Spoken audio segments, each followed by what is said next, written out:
Does that make sense? Sure.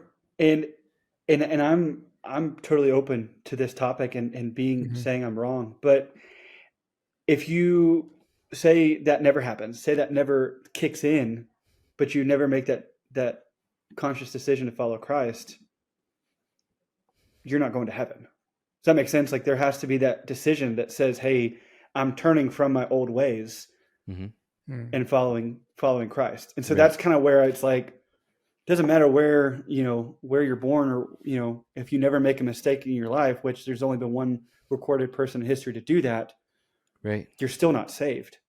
Right. So in essence, like you're still born into it. Right. Mm.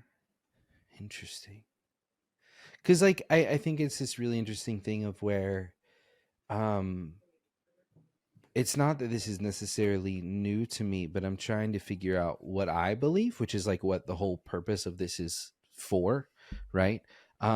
Because I do believe that there is a universal difference between good and evil.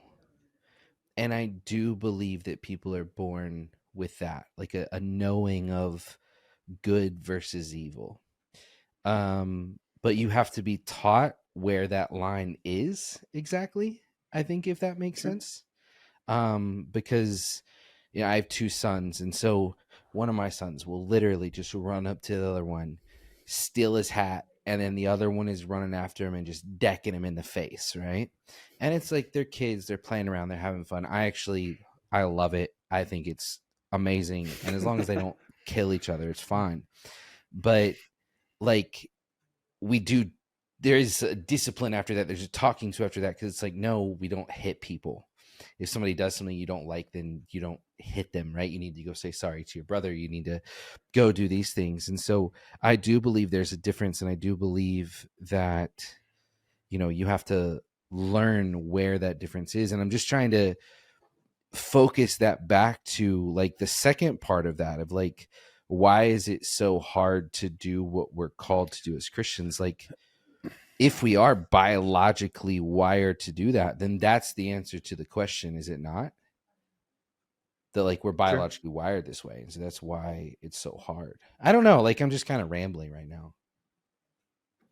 I mean, even when you get older, like you take anyone in your world that has done you wrong, made you mad, Mm. done something like rightfully that has caused harm or pain to you. Your natural instinct is to want to hate them back, to want to forget Mm, them, and to want to just like no, you POS, get away from me. Like Yeah. that's the natural feeling that we still feel even today. Mm. But like, mm-hmm, we're told in the Bible that we're supposed to pray for the ones who persecute us. Right. mm-hmm, Right. It's like that's not what I want to do, like and Mm-hmm. so even after grace, like those Mm. worldly views are still come up, but it's a conscious decision to say, you know what, no, that's not what I'm Right. going to do. I am going to pray over them. Like you have to fight daily to renew your mind. That's why yeah, it says in the Mm-hmm. Bible, renew your Mm-hmm. mind daily. Mm-hmm. um Mm-hmm.